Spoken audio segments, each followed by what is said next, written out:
찬송가 435장 찬송하심으로 화요일 새벽 예배 하나님 앞에 드리도록 하겠습니다. 찬송가 435장입니다.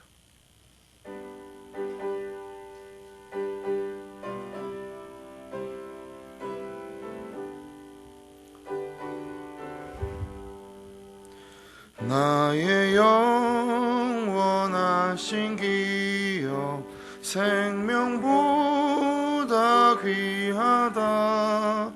나의 갈 길 다가도록 나와 동행하소서. 주께로 가까이 주께로 가오니 나의 갈 길 다가도록 나와 동행하소서. 세상 부귀 아니람과 모든 명예 버리고 험한 길을 가는 동안 나와 동행하소서. 주께로 가까이 주께로 가오니 나의 갈 길 다가도록 나와 동행하소서. 어두운 골짝 지나가며 험한 바다 건너서 천국 문에 이르도록 나와 동행하소서. 주께로 가까이 주께로 가오니 나의 갈 길 다가도록 나와 동행하소서. 아멘.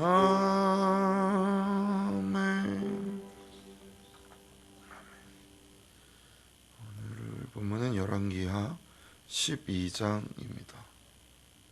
열왕기하 12장 말씀입니다. 1절부터 21절까지인데 저희 교독해서 같이 읽도록 하겠습니다. 제가 먼저 읽겠습니다. 예후의 제7년에 요아스가 왕이 되어 예루살렘에서 40년간 통치하니라. 그의 어머니의 이름은 시비아라 브엘세바 사람이더라.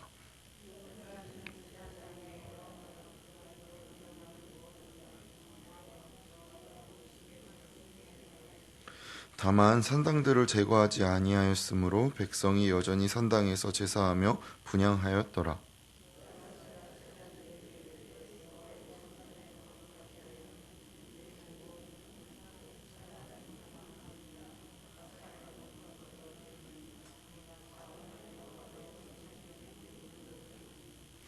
제사장들이 각각 아는 자에게서 받아들여 성전의 어느 곳이든지 파손된 것을 보거든 그것으로 수리하라 하였으나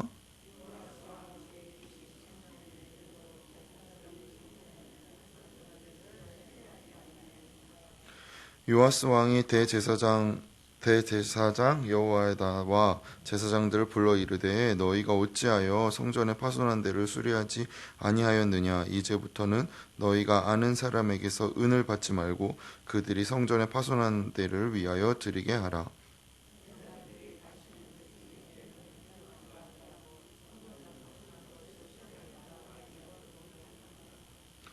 제사장 여호야다가 한 궤를 가져다가 그것의 뚜껑에 구멍을 뚫어 여호와의 전문 어기 오른쪽 곧 제단 옆에 두매 여호와의 성전에 가져오는 모든 은을 다 문을 지키는 제사장들이 그 궤에 넣더라.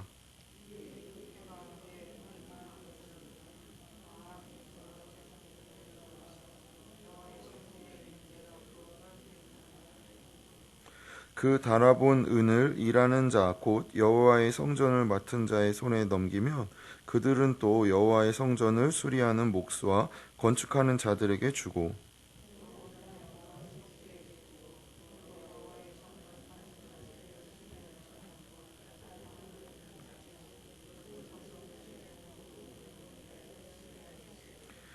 여호와의 성전에 드린 그 은으로 그 성전의 은 대접이나 불집게나 주발이나 나팔이나 아무 금그릇이나 은그릇도 만들지 아니하고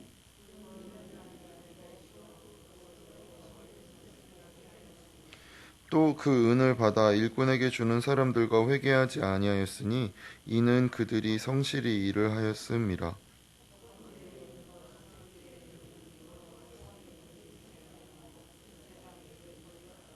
그때에 아람 왕 하사엘이 올라와서 가드를 쳐서 점령하고 예루살렘을 향하여 올라오고자 하므로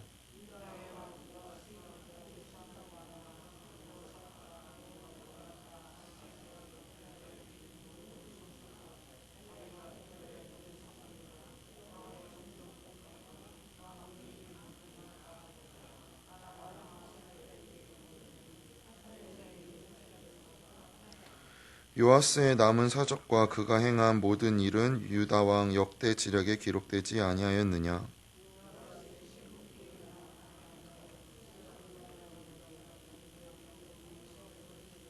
같이 고백합니다. 그를 쳐서 죽인 신복은 시므앗의 아들 요사갈과 소멜의 아들 여호사바드였더라. 그는 다윗성에 그의 조상들과 함께 장사되고 그의 아들 아마샤가 그를 대신하여 왕이 되니라. 수고하셨습니다. 좀 길었죠.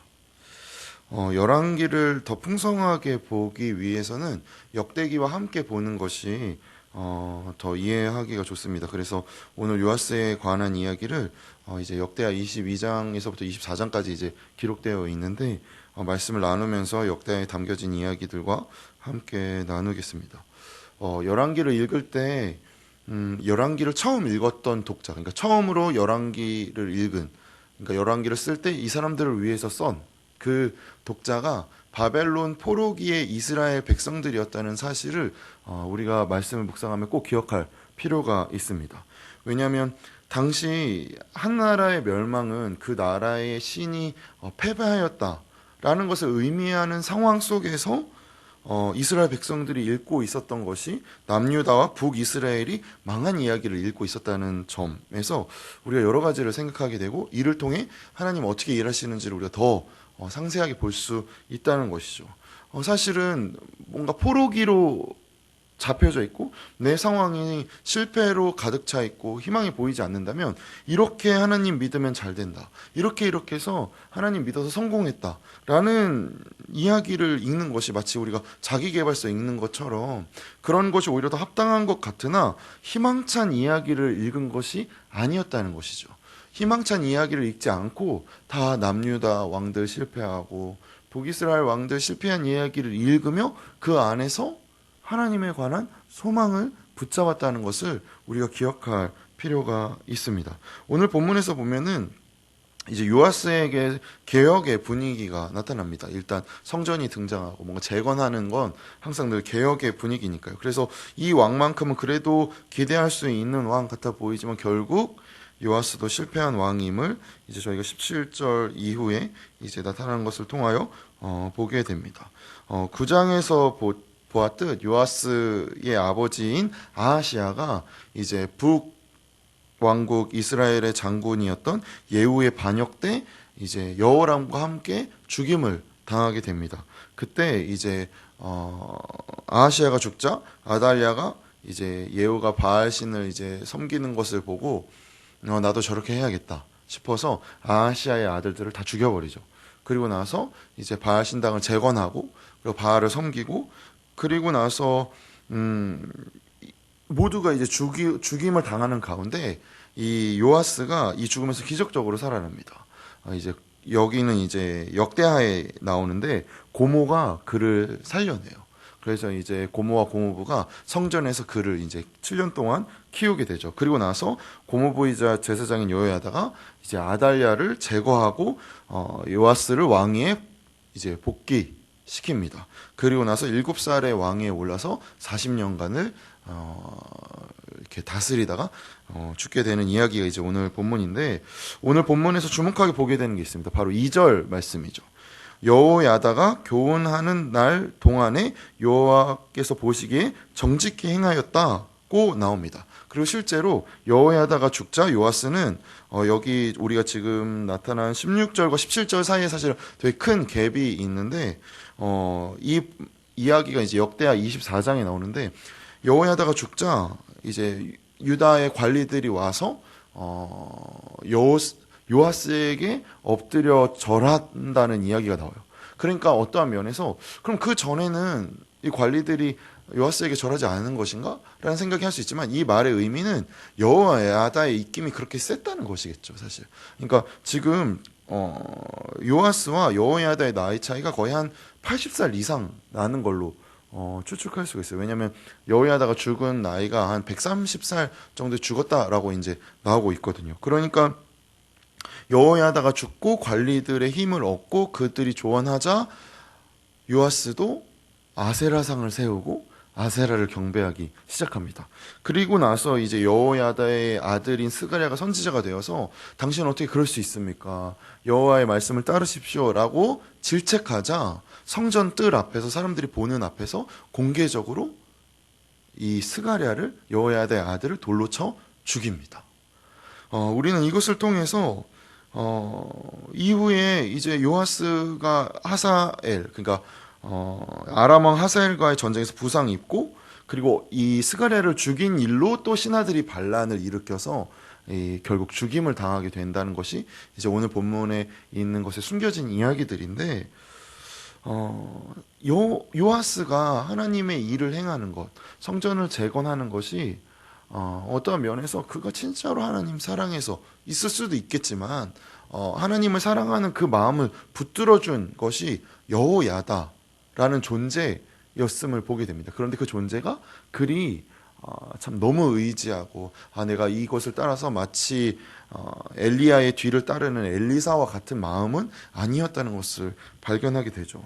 본문을 살펴보면 요아스는 이제 제사장들에게 성전 수리를 명령합니다. 이게 7절에서부터 9절까지 나오죠. 그런데 이상한 반응이 나타나는 거예요. 사실 성전을 재건하는 것은 제사장들에게 명분도 맞고 실리적이고 합리적이고 그들이 추구하던 것이었을 텐데 거부한다는 것이죠. 그래서 어떠한 면에서는 왜 이것을 거부하지 싶은 뉘앙스가 오히려 느껴지게 해요. 마치 제사장들이 좀 부패한 거 아닌가 싶은 마음도 들기도 하고, 그 뒤에 뭔가 보이지 않는 긴장이 흐르는 것처럼 느껴집니다. 그러자 요아스가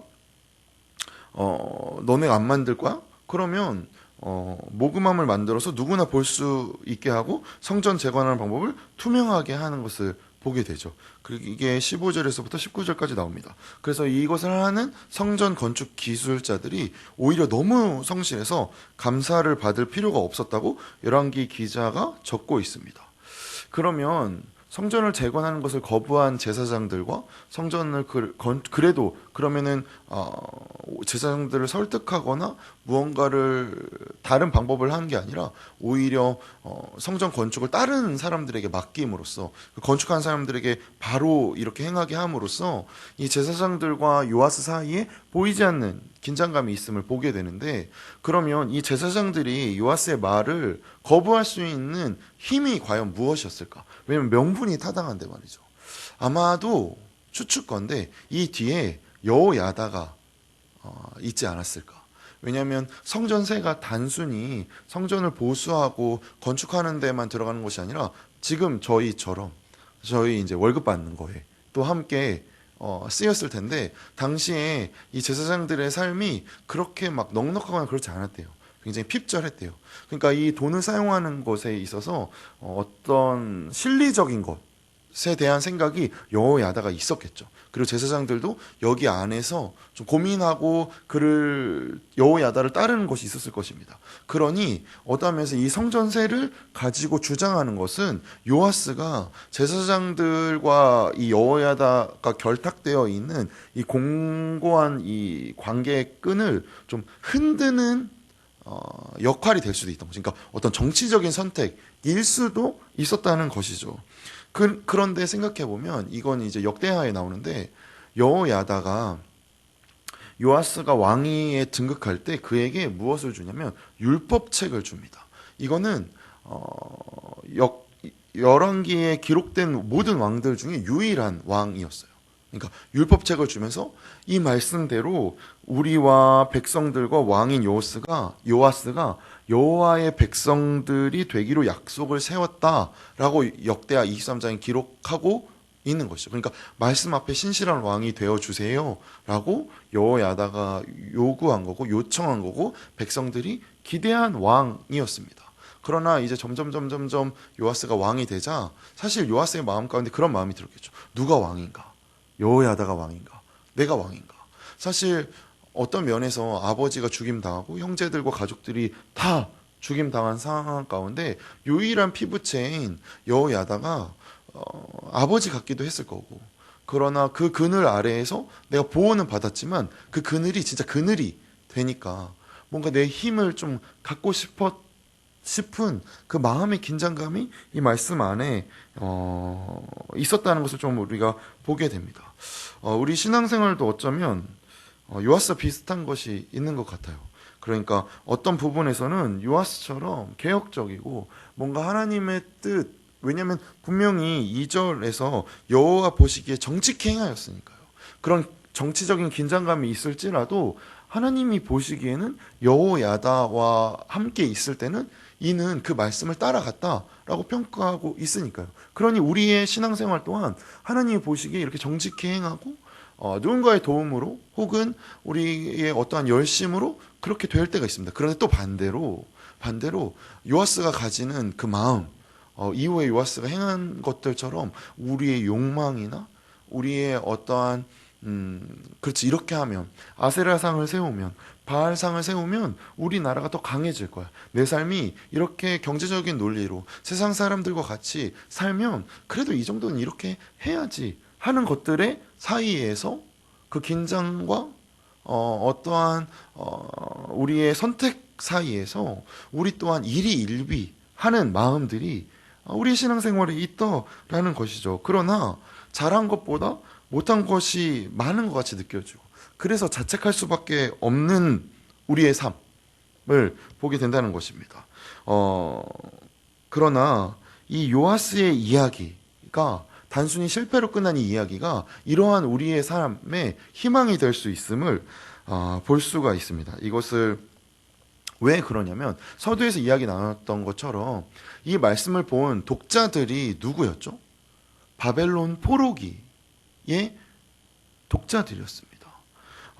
바벨론의 포로기의 이스라엘 백성들이 요아스 한 사람의 인생을 넘어 왕의 실패에도 이스라엘 백성의 실패에도 불구하고 일하시는 하나님을 붙잡았다는 것이죠. 우리의 잘하고 못하고가 아니라 하나님을 붙잡는 것이 그래서 중요한 것입니다. 포로기 이스라엘 백성들이 출애굽 사건을 기억했겠죠. 그래서 무엇을 봤겠습니까?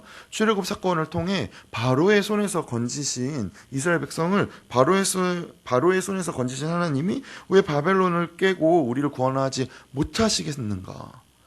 왜 우리를 구원하지 않으시는가? 우리의 실패가 여호와의 실패가 아니다. 비록 우리의 선조들이 이러한 죄를 행했을지라도 하나님은 우리를 구원해 내실 것이다. 이것을 믿는 믿음 가운데 거한 그들이 이제 이후에 바벨론으로부터 해방된 역사를 가지고 있는 신약의 성도들도 이 약속을 붙잡은 것이고, 그럼 지금의 우리는 그 신약에 이르러 이 말씀이 육신이 되신 그리스도를 믿는 믿음 가운데 우리가 믿고 있는 하나님의 능력과 역사의 표지판은 어디인지를 이제 살펴보게 된다는 것입니다.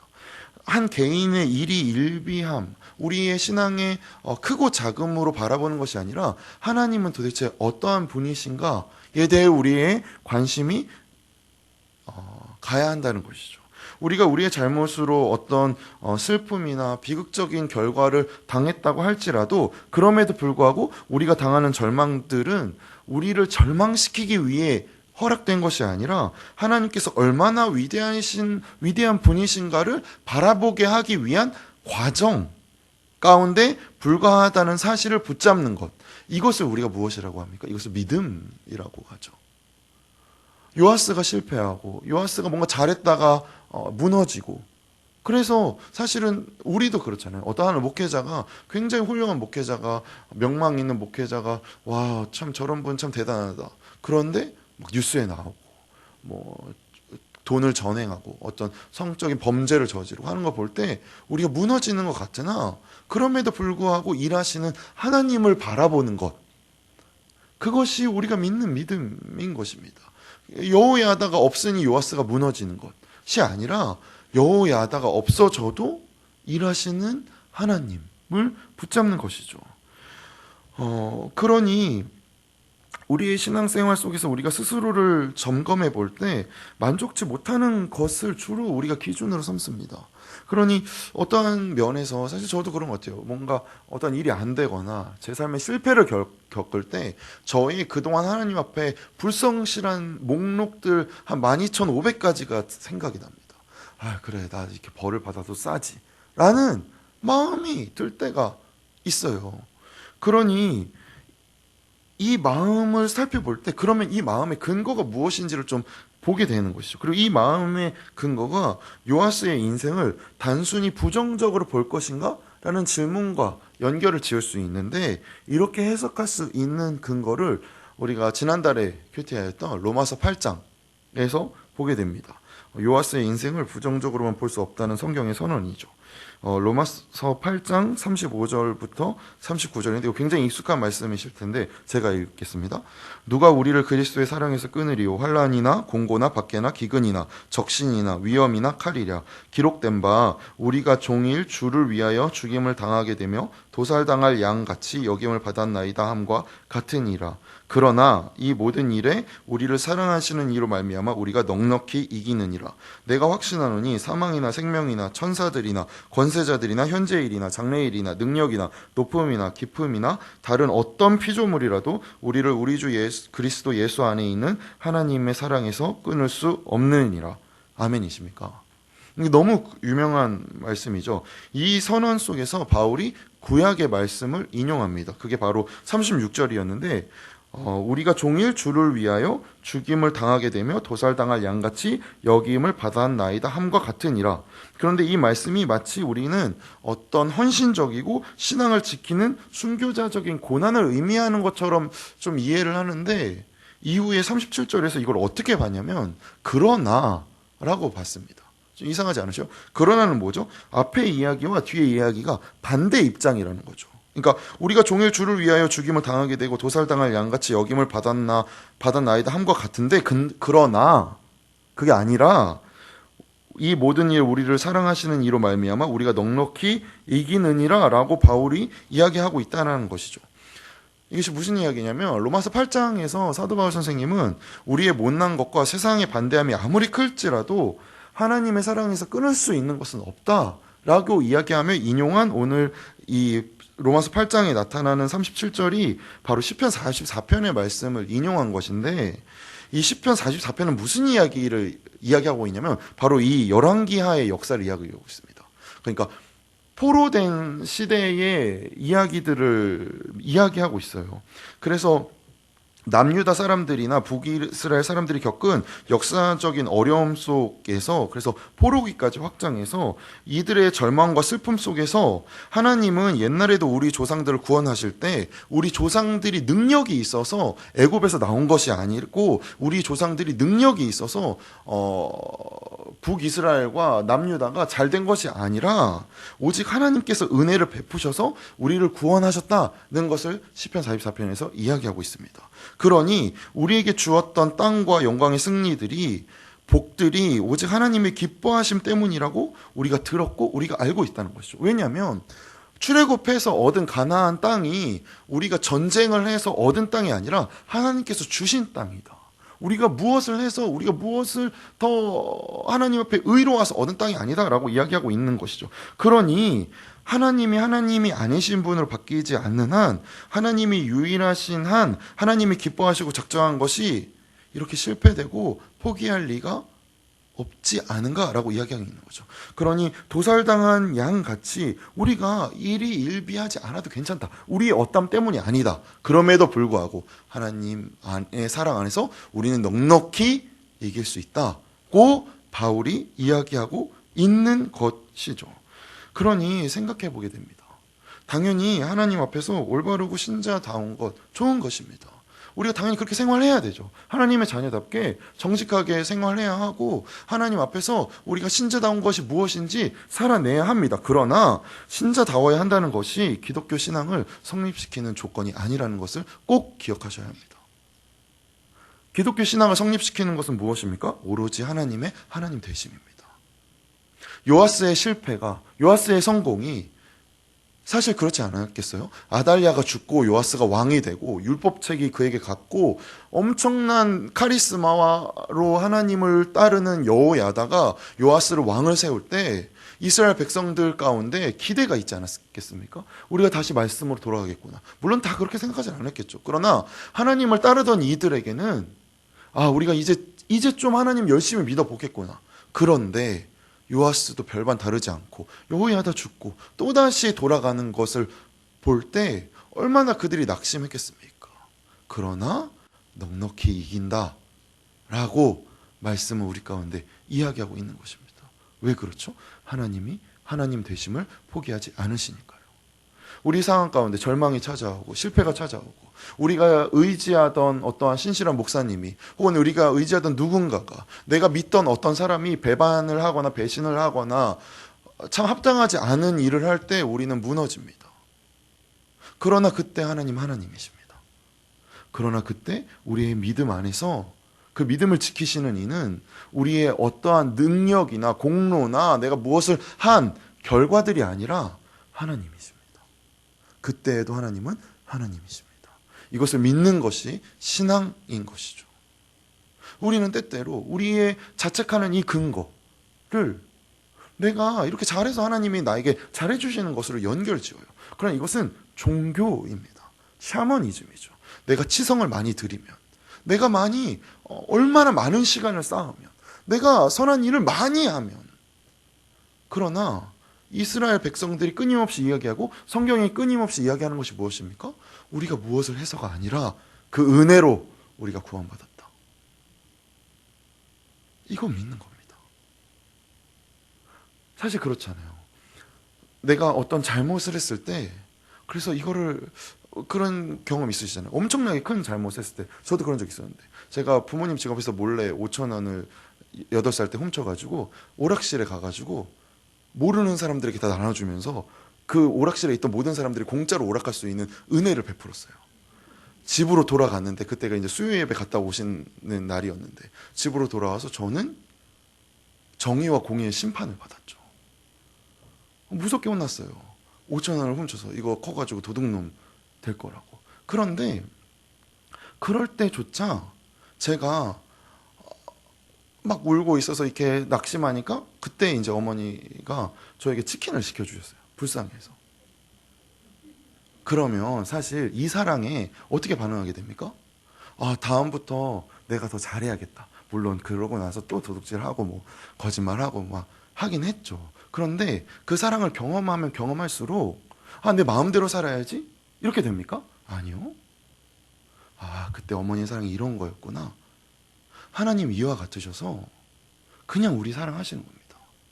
우리가 뭘 잘하고 못하고 해서가 아니라 어머니가 왜 저를 혼내고 저에게 치킨 사주십니까? 제가 자녀니까요. 우리도 마찬가지인 것이죠.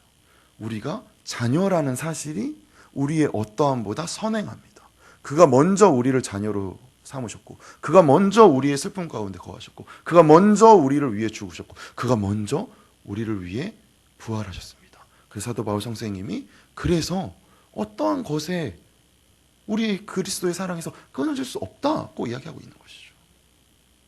이것을 열왕기가 이야기하고 있는 것입니다.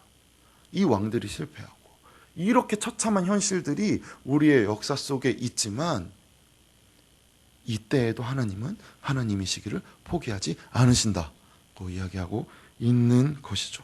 그래서 말씀이 중요합니다. 누군가 알려주고 누군가 기도해주고 하는 것 너무 중요하죠.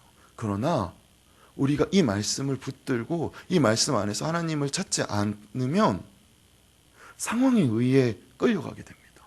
누군가 해주는 이야기에 일이 일비하게 됩니다. 요아스가 아세라상을 세우면 우리 신앙 무너집니다. 갑자기 아달랴가 와서 다 죽이면 절망 가운데 거하게 됩니다. 하나님이 그때에도 하나님이시라는 사실을 우리가 놓치게 돼요. 어떻게 붙잡을 수 있습니까? 우리가 직접 이 말씀을 묵상하고 이 말씀을 살아낼 때 그 말씀에서 말씀의 주인이신 하나님이 그렇지, 여전히 나의 주인이시지. 나의 절망의 때에도, 나의 실패의 때에도, 나의 슬픔의 때에도, 나의 잘못을 저지를 때조차 그렇지, 그래도 하나님이시지. 부모님이 혼을 낼 때 어떻게 하는 것이 가장 확실한 방법입니까? 잘못했습니다 하고 그 품 안으로 달려 들어가는 것이죠.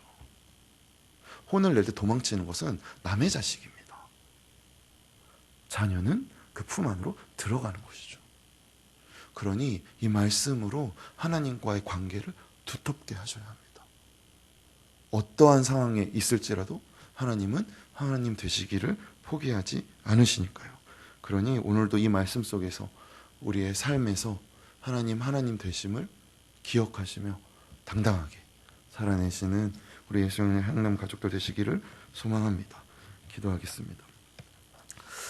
예, 주님, 우리의 삶이 늘 우리의 연약함으로 가득 차 있는 것 같습니다. 그래서 실패를 바라볼 때나 어떠한 누군가의 낭망함을 바라볼 때 우리의 삶도 그와 같은 것은 아닌지 마음이 쓸쓸해지고 공허해질 때가 있습니다. 그러나 그럴 때조차 하나님이시기에, 하나님 우리와 동행하시는 것을 포기하지 않으시기에 우리는 다시 한번 하나님의 손을 붙잡고 하나님이 걸으신 길을, 예수께서 걸으신 길을 우리가 함께 걸어갑니다. 아버지, 이 걸음 가운데 주님의 사랑을, 주님의 은혜를 덧입혀 주시옵소서. 그래서 우리됨으로 무언가를 이루어가는 것이 아니라 하나님께서 하나님이시기에 우리가 그거 믿으며 걸어가는 저와 예수 향남 가족들, 그리고 오늘의 말씀을 묵상하는 모든 주님의 자녀들 가운데 그 은혜가 임하기를 소망합니다. 주님께서 우리를 다스려 주시옵소서. 주님이 우리의 주인이십니다. 온전히 우리를 이끄시는 주님께 감사드리며 존귀하신 예수님의 이름으로 기도드렸습니다. 아멘. 주기도문으로 예배를 마칩니다. 하늘에 계신 우리 아버지여, 이름이 거룩히 여김을 받으시오며 나라의 임하옵시며 뜻이 하늘에서 이루어진 것 같이 땅에서도 이루어지리이다. 오늘날 우리에게 일용할 양식을 주옵시고 우리가 우리에게 죄 지은 자를 사하여 준 것 같이 우리의 죄를 사하여 주옵시고 우리를 시험에 들게 하지 마옵시고 다만 악에서 구하옵소서. 대개 나라와 권세와 영광이 아버지께 영원히 있사옵나이다. 아멘. 오늘은 우리가 주일학교와 그리고 우리의 자녀들과 또한 향남 지역에 있는 청소년들, 다음 세대들을 위해 함께 기도하길 원합니다. 사실 이 나이대가 어떠한 사람들을 바라보며 롤모델로 삼고 그들의 삶을 따라가기에 민감한 나이대이죠. 그래서 이 나이대에 진정으로 무엇을 바라보아야 하는지, 그들의 마음 가운데 하나님은 하나님이시라는 이 믿음이 심겨질 수 있도록 저희가 함께 기도하도록 하겠습니다. 기도합니다. 예, 주님.